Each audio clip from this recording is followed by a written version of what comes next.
Why?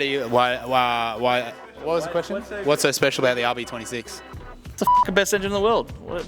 Why? The sound. Sound. It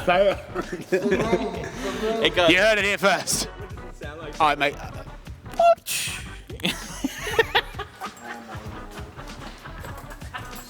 Can you need to put that over like Insert the no, just leave that there. Big deal.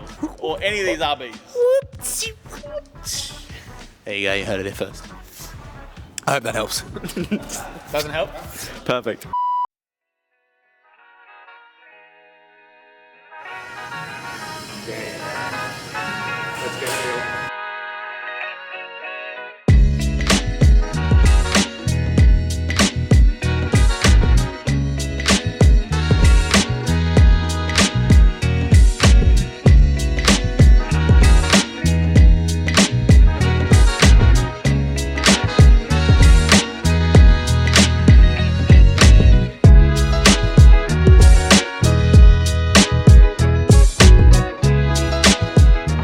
What you got there, Justin?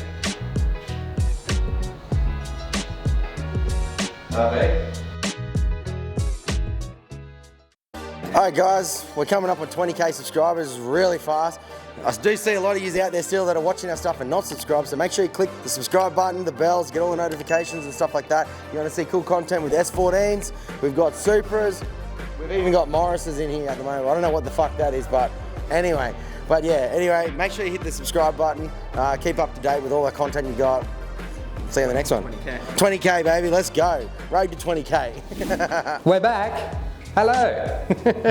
All right, we're going to start pulling the 2630 down now. First thing we're going to do is take the timing covers off it and go from there. Come along for the ride.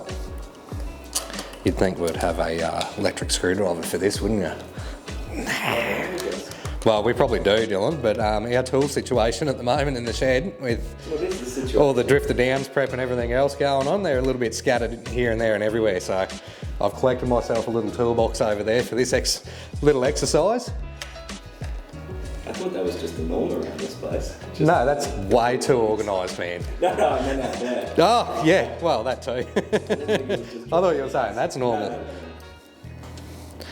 As we were saying, that the engine has been sitting around for a little bit, so when we get this cover off, we're probably going to see a little bit of build up on the camshafts just from sitting around. We'll be able to find out.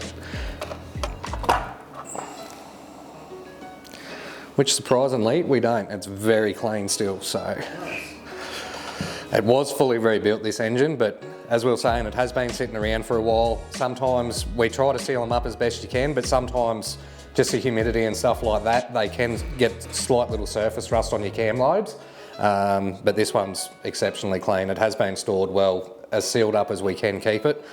So we're pretty happy with that. We'll rip the other one off and keep going. Just a little tip. When you're taking your inlet manifold on or off, just leave 2 bolts in the top of it while you do the rest, so it's not going to drop on you or anything silly. These bolts do sound extremely tight, but they're not. We use Noid lock washers. I'll give you a look at those in a second.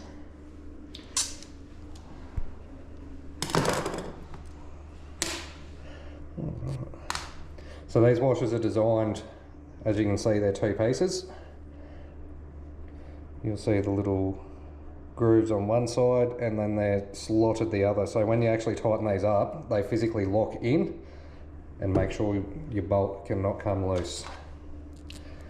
We use those on all majority of our inlet and exhaust manifolds.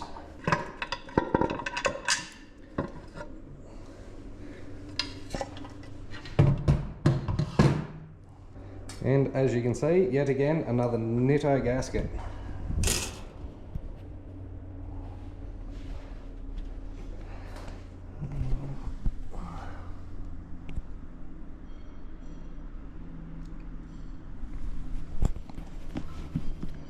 Alright, all of this stuff can stay on as pretty well just a simple little tear down this engine, just to make sure it's okay which it is. It was rebuilt many years ago, but as we say, it has been sitting around. So we'll get this front timing cover off now and get the cover, get the cam angle sensor off, dampener, take the timing belt off, and then we'll pull the head off.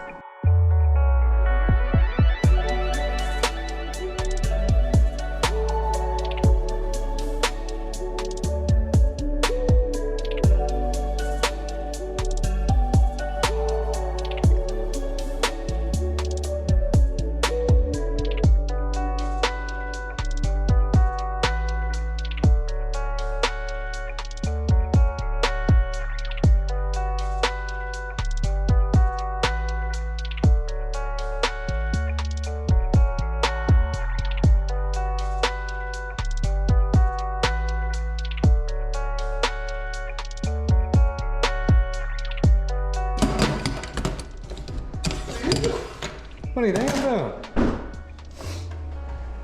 Doing the strip?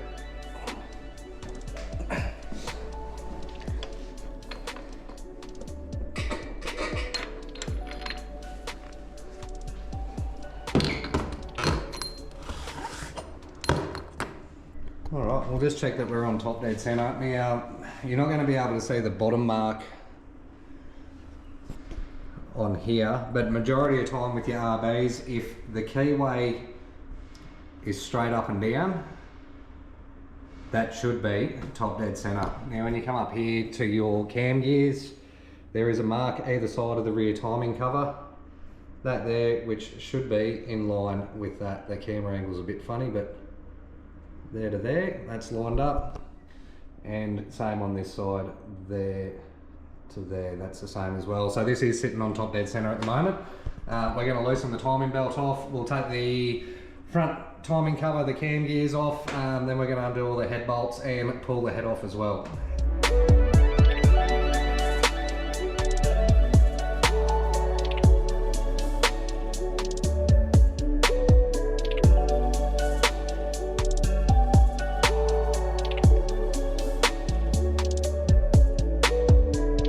As you'll see with this engine and pretty well everything that we do is fitted out with a lot of PRP's gear that they do. It's good quality. We love it.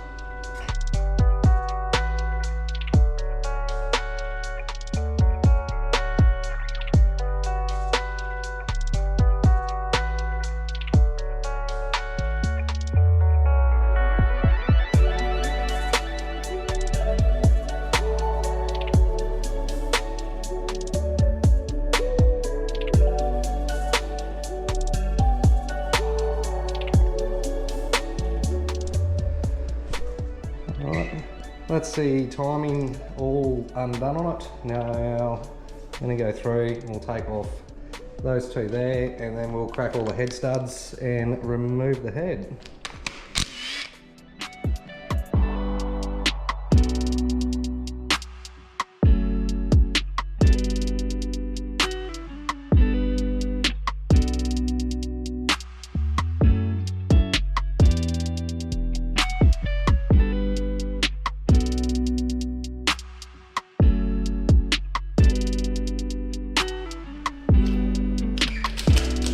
Personal preference, but I always like to undo the head studs the exact same way that you do them up in sequence.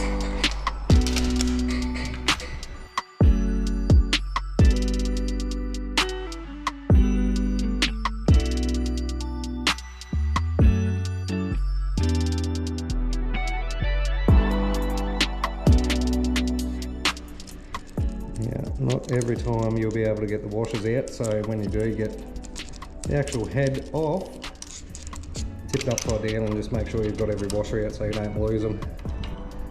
Sometimes you can be lucky and the whole stud comes out.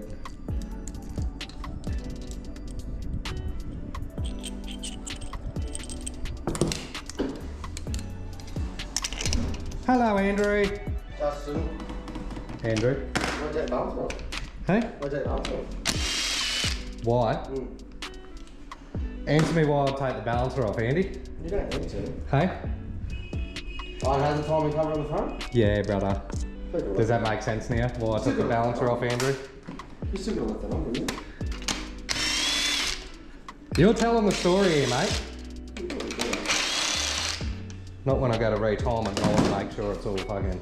Yeah, sure. Yeah, yeah, I mean. Oh, hello. Okay, that one doesn't want to come out, that's alright.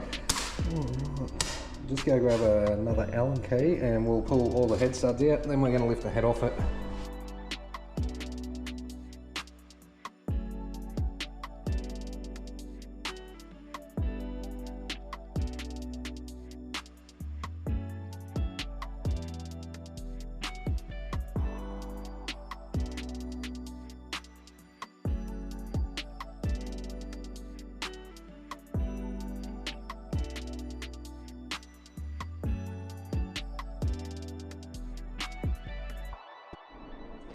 Okay, we've got all the head studs, bolts, washers out.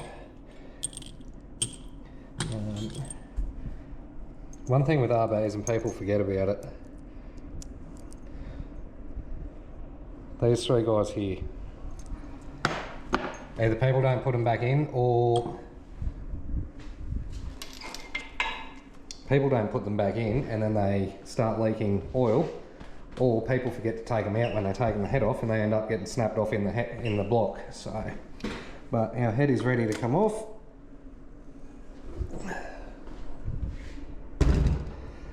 Set that guy there.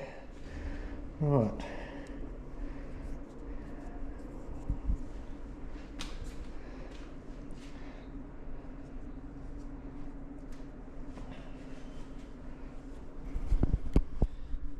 And it's all looking really, really good.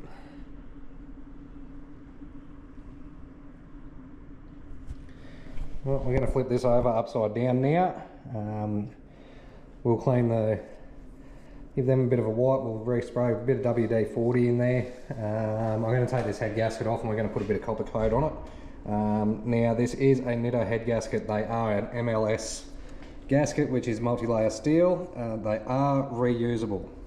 So we'll be careful, we'll take that off. We will copper coat this one and then when we put it back on, we'll go from there. Alright, we've got it flipped over upside down. We're going to take the pickup off.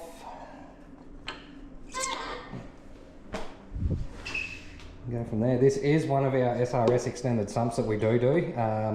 If you are after a little bit of a cheaper option, I run one of these on my own car. Mitch is obviously going to be running one in his S14 as well. They are proven to work, they are baffled inside, they are made for an external pickup to your oil pump.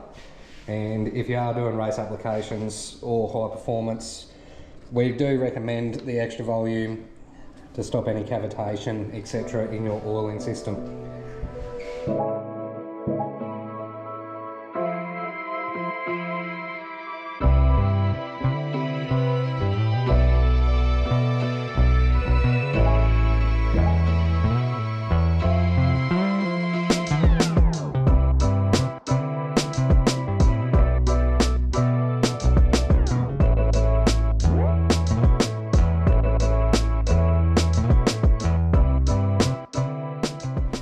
We've got all the bolts out. Now, one thing when you are taking the sump off you, whether it's 25, 26, 30, 20s, they are like butter. Don't go prying just off one corner of them.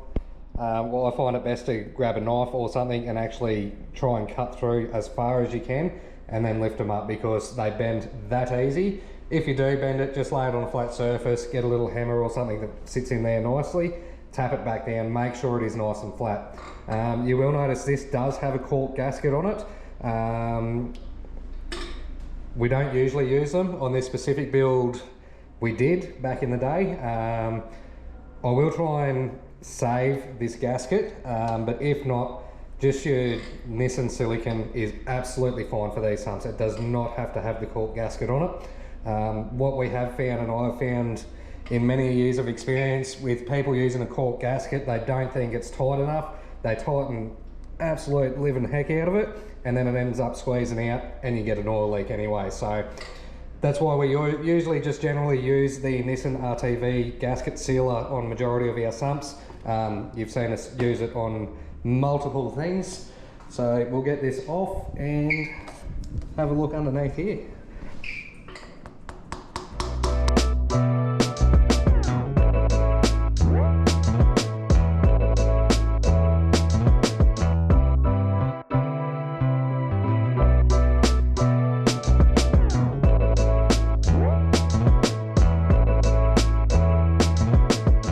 We've gone around, as you just seen, we've taken the seal off the sump so we don't wreck or destroy it. We're going to lift this up now and we'll have a look at what it's like inside.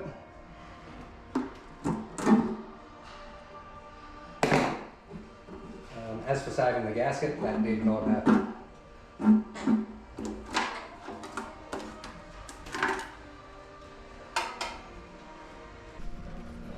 Alright, so, and as expected after seeing the top end, it is all really good. We're just going to splash a bit of oil around in here. Everything is fine, there's no corrosion or build up or anything silly that shouldn't be in there. As I was saying about our extended sumps before, there is a baffle in this section here, and then it also the pickup, the tube runs the whole length across for your external pickup. Now we use the Nitto oil pumps, as you can see there, that is where your standard oil pickup goes into your oil pump. So we block that off and we run the Nitto with the external oil pickup, which comes out there, which goes to that line with the valley that goes across the bottom of that sump.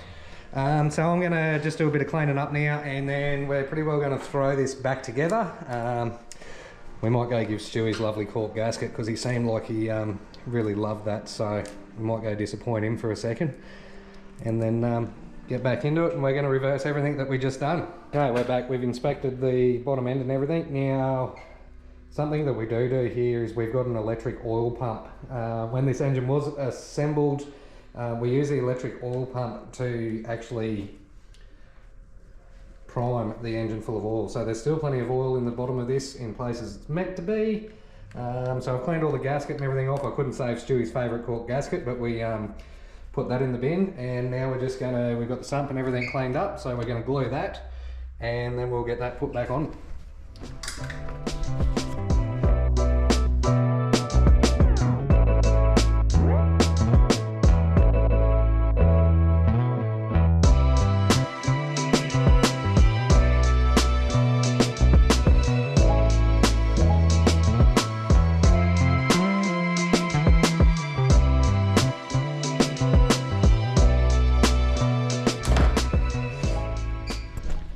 Alright, nice decent bead all the way around.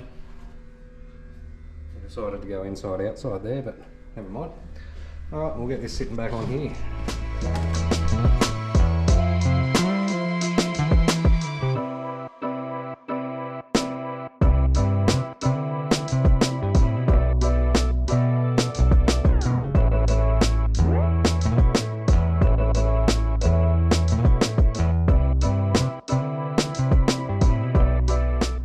Alright, sump's all glued back on, all the fittings are on, I'll nip them up in a second, and then we're going to flip it over and we'll put the head back on after we do a little bit of cleaning. So just got to clean this gasket up. We are going to copper coat it this time round, just give that head a good clean, wipe down, and then we will start bolting the rest of it back together, time it up. Let's go see what the boys have been doing, huh?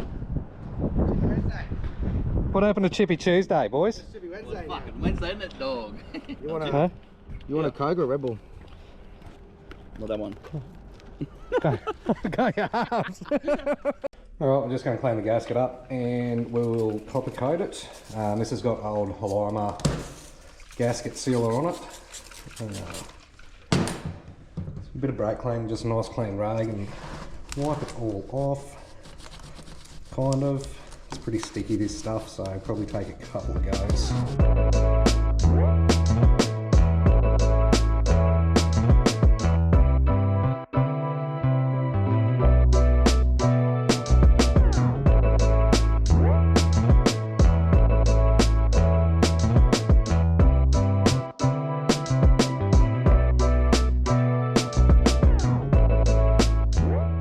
Alright, we've copper coated the head gasket. We've just cleaned up the top of the block here. There was polymer used on this head gasket. It is a bit of a pain to get off. but we're cleaning that up. You need to make sure that both of your mating surfaces have absolutely nothing on them. They need to be nice and smooth and very clean. Another little trick, if you are doing this at home and you've only had a standard head gasket on that likes to leave little divots in the top of the head, we use a sharpening stone. So you can put a bit of oil or WD-40 on that. It's a nice flat surface that you can run up and down the actual block itself without causing any damage. So that's just another little thing to keep in mind if you are having dramas, but we're going to get this cleaned up now, the head side of it. Then we will be back and we'll throw the gasket, the head studs on, then we'll get this motor timed up and ready to go back in the car.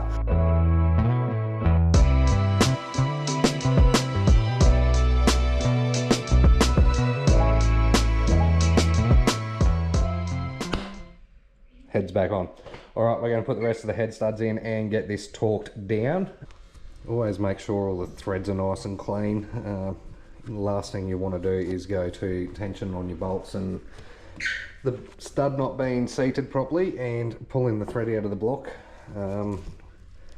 In saying that too, some certain engines themselves are prone for pulling thread out.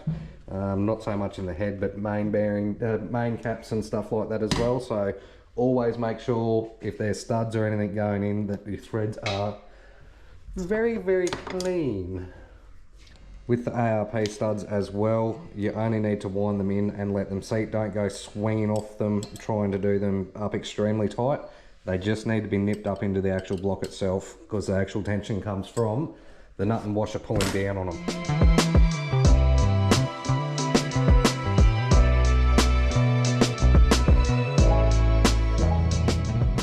Alright, we've got our head sitting back on there, we've got all the head studs in. We are putting the nuts and washers on now. With your ARP washers, they are actually tapered, so you put the bigger face down on top of the actual cylinder head itself. You don't lube the bottom of the nut, you only lube the top piece. These are already lubed up.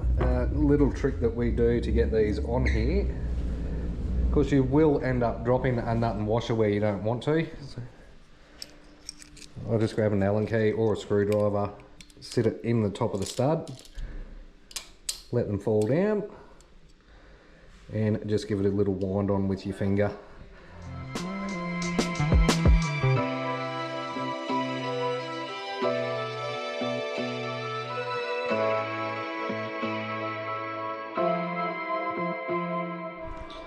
Okay, time to torque the head studs.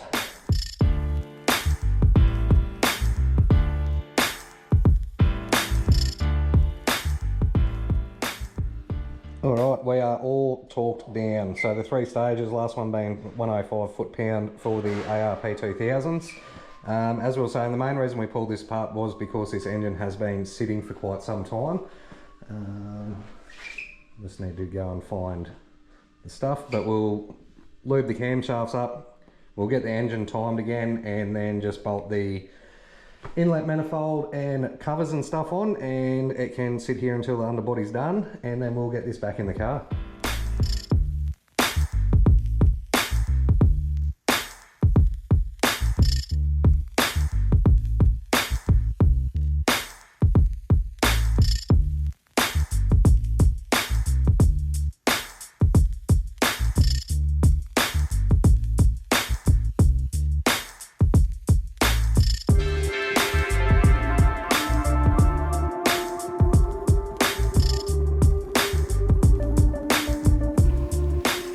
Any special timing tips, Justin? Don't over tighten your belt, otherwise it will whine. Oof. And sounds horrible. We're going to set that there for now, and yes, for a timing tip, wind it over, make sure nothing hits. Okay. And then recheck your belt tension. You want a timing tip? Oh, you got more, have you? Yeah. Yeah, go for it. Don't just wind it over once, wind it over a couple of times. Make sure all your lines line up. There we go. Oh. And as I was saying before about the tension, now that it's all settled in, it is actually a little bit tight, so we'll back that off and reset it. We'll put the timing cover, tappet covers on, and it's ready to go back in the car.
There you have it, complete. So that was just a quick little tear down, check over, make sure it was still all lubricated in the right places, that nothing silly's gone on while the motor was sitting. All is well, all back together. See ya.